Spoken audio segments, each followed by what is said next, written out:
তো আমরা একটা স্ক্যামের শিকার হয়েছি।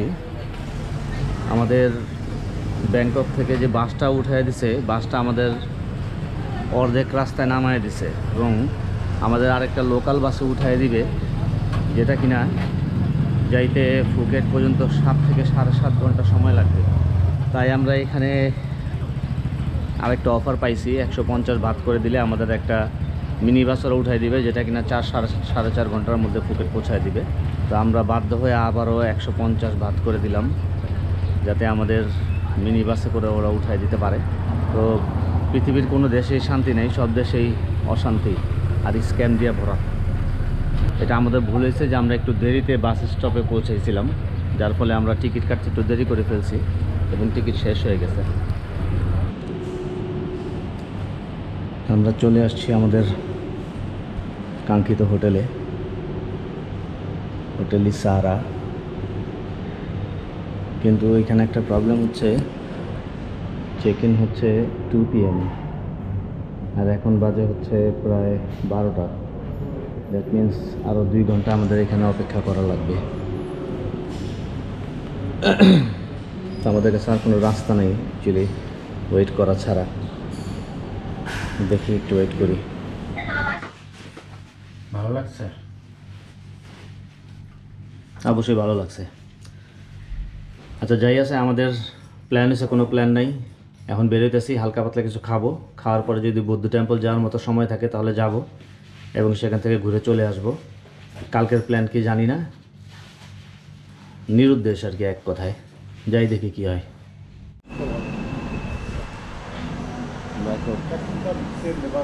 ফুকেটের রাস্তায় হাঁটতেছি, জানি না কোন জায়গায় কী পাওয়া যায়।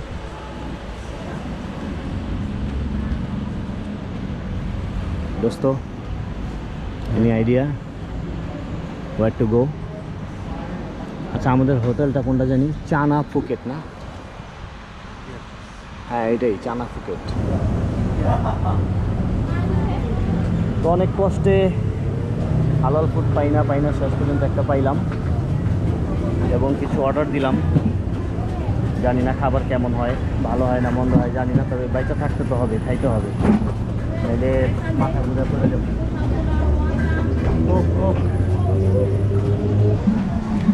এই হলো আমাদের খাবার। মজা লাগলেও খাইতে হইব, না লাগলেও খাইতে হইব, কিছু করার নাই।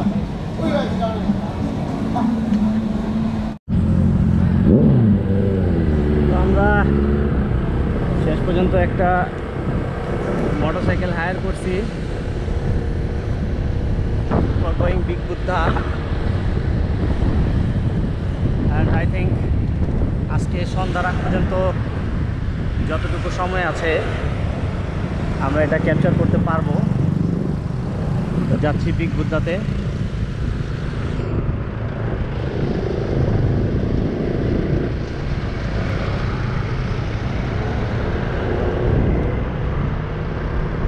এই যে একটা ডেয়ারিং একটা রাস্তা, এই রাস্তাটাতে উঠতে অনেক কষ্ট এবং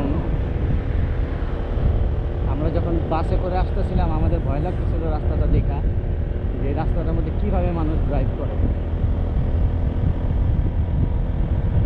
হ্যাঁ দোস্ত, তুমি কিন্তু ওরা ধরে রাখো, ঠিক আছে? কারণ আমি যদি পিছিয়ে খাইতে যাই আমি তোমার ধরুন আর তুমি ধরবা। আল্লাহু আকবার।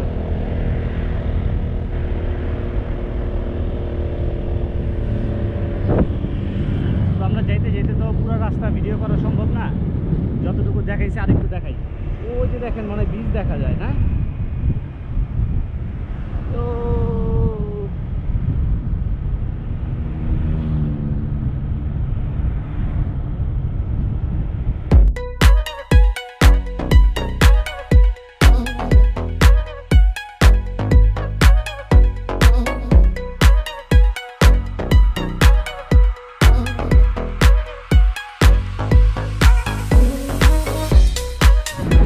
বাবা গাড়ি কিনে দে না।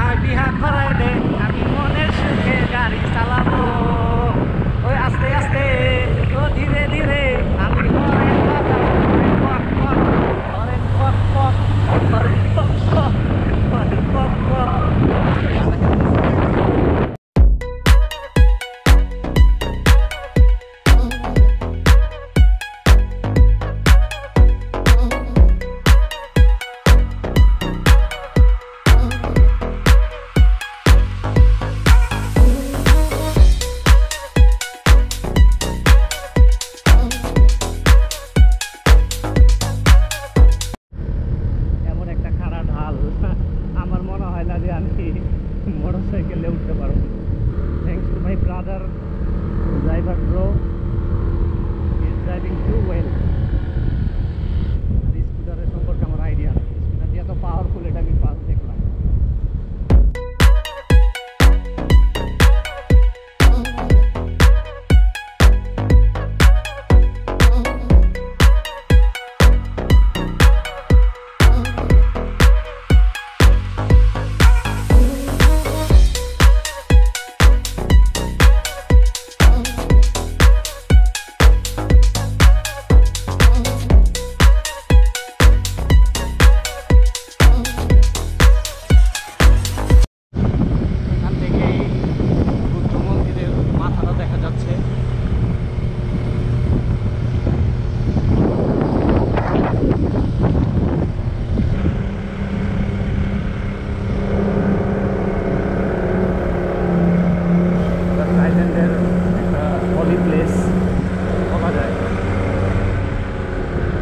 এখানে কেউ ল্যাংটা পুংটা হয়ে ঢুকতে পারে না।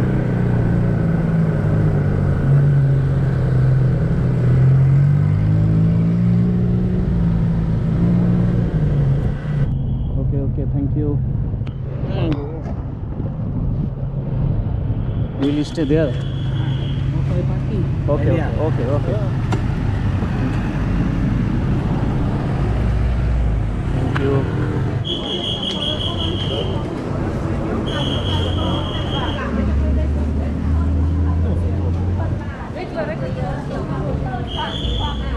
এবং এখানে যেটা বললাম একটু আগে, ল্যাংটা পুংটা হয়ে কাউকে ঢুকতে দেয় না। লাইক কেউ শর্ট প্যান্ট পরা বা মহিলারা একটু খোলামেলাভাবে হাঁটতেছে, হ্যাঁ, তাদেরকে স্কার্ট পরার জন্য বাধ্য করে। এবং এই প্লেসটা কিন্তু ফ্রি অফ কস্ট, এটাতে ঢোকার জন্য কোনো এন্ট্রি ফি লাগে না।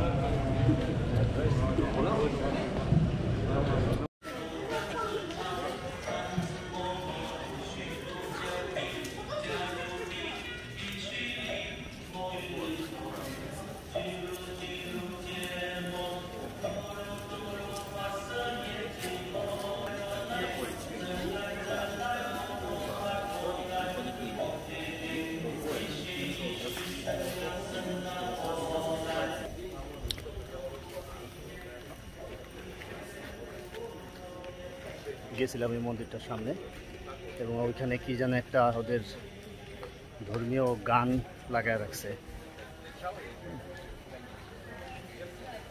আমরা তো ভাষা বুঝি না, আমাদের কাছে কোনো মজা নাই।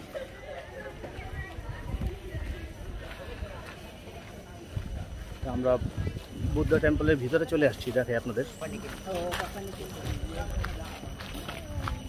এখান থেকে পুরো ফুকেট শহরটা দেখা যায়।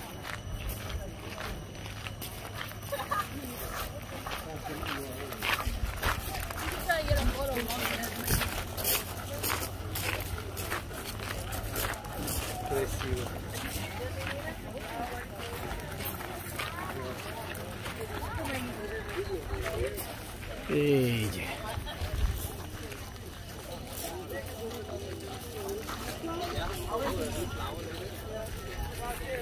যদিও সূর্যের আলোর কারণে ঠিকমতো দেখা যাচ্ছে কিনা আমি বুঝতেছি না।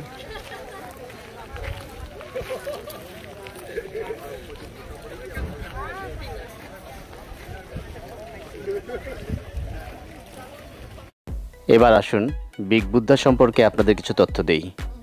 ফুকেট বিগ বুদ্ধ অথবা ফুকেটের মহান বুদ্ধ একজন উপবিষ্ট বুদ্ধ মূর্তি, সংক্ষেপে মিম মক্কল বুদ্ধ। চালংয়ের কাছে নাকার্ড হিলের উপর বসে 2004 সালে নির্মাণ শুরু হয়েছিল। 2015 সাল পর্যন্ত ভিত্তিটির সম্প্রসারণ চলমান ছিল। 2017 সাল নাগাদ প্রকল্পের 80% সম্পন্ন হয়েছিল। এটি তৃতীয় সর্বোচ্চ মূর্তি থাইল্যান্ডে, যার অফিসিয়াল নাম হলো ফুকেট বিগ বুদ্ধ। বুদ্ধ মূর্তি বসা অবস্থায় 45 মিটার লম্বা এবং 25.45 মিটার চওড়া। এটি কংক্রিটের তৈরি এবং বার্মিজ সাদা মার্বেল দিয়ে আবৃত। মূর্তিটিকে ফুকেটের বৌদ্ধ ধন হিসেবে ঘোষণা করা হয়েছিল 2008 সালে, যার মূল্য ছিল 30 মিলিয়ন ভাত আনুমানিক $9,50,000, যা বন বিভাগের অনুমোদনে একটি জাতীয় সংরক্ষিত বনে আইনত নির্মিত হয়েছিল। এই হচ্ছে একটা আজব জিনিস, এটা হাত দিয়ে স্পর্শ করলে অনেক জোরে শব্দ হয়।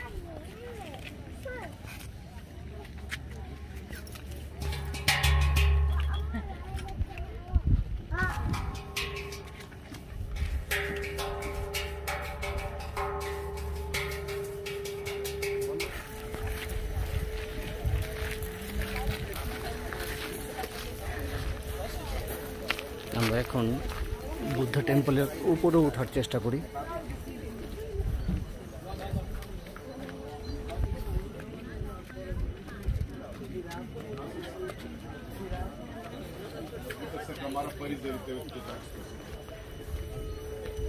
আসলে এই মূর্তিটা খালি চোখে যতটুকু দেখা যায় তার চেয়ে অনেক বেশি বড়।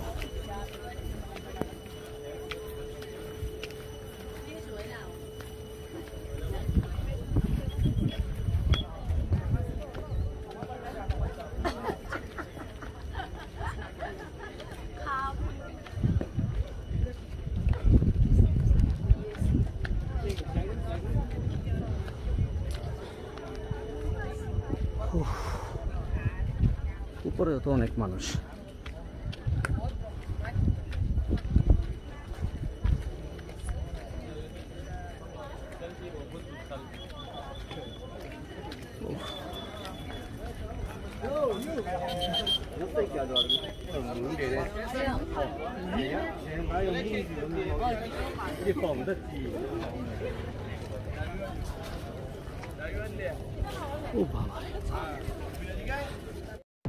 এই 45 মিটার উচ্চ বুদ্ধ মূর্তি একটি জনপ্রিয় পর্যটন স্পট এবং ফুকেটের অন্যতম ল্যান্ডমার্ক।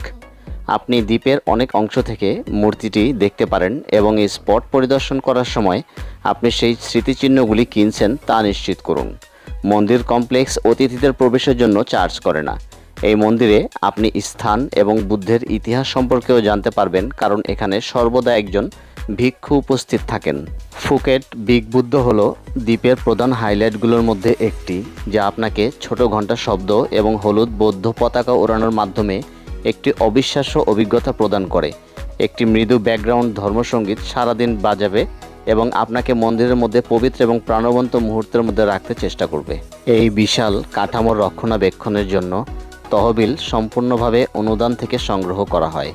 ফুকেট বিগ বুদ্ধের গোড়ায় একটি হল খোলা আছে, যেখানে প্রকল্পের ইতিহাস প্রদর্শন করা হয়েছে এবং কিছু বৌদ্ধ শিক্ষা ও দান বাক্স রয়েছে। মূর্তিটি দ্বীপের ব্যস্ততম আকর্ষণগুলোর মধ্যে একটি হওয়ায় প্রতিটি মোড় এবং বাঁকগুলিতে রাস্তার চিহ্নগুলি উপস্থিত রয়েছে, যা এই গন্তব্যে আরও দর্শকদের নিয়ে আসে। ফলস্বরূপ হলের বাক্সে অনুদান বৃদ্ধি করে।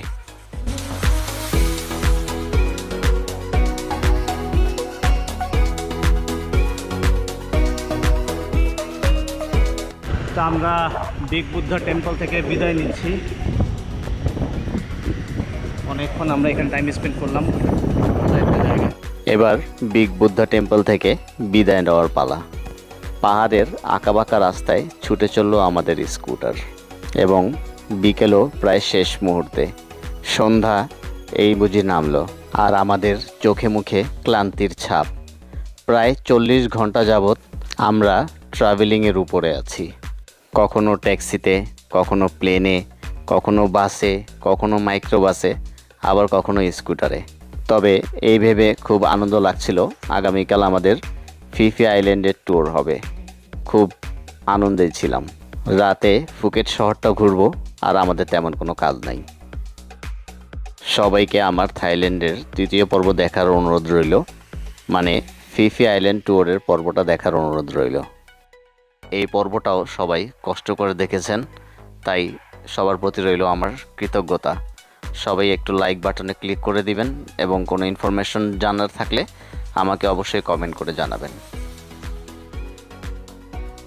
দয়া করে চ্যানেলটাকে সাবস্ক্রাইব করে পাশে থাকবেন আর বেল আইকনটা ক্লিক করে দিবেন। এবং কষ্ট করে ভিডিও দেখেছেন, তাই সবাইকে আমি আন্তরিকভাবে ধন্যবাদ জানাচ্ছি। সবাইকে বিদায় নিয়ে শেষ করছি আমার দ্বিতীয় পর্ব। আসসালামু আলাইকুম ওয়া রাহমাতুল্লাহ।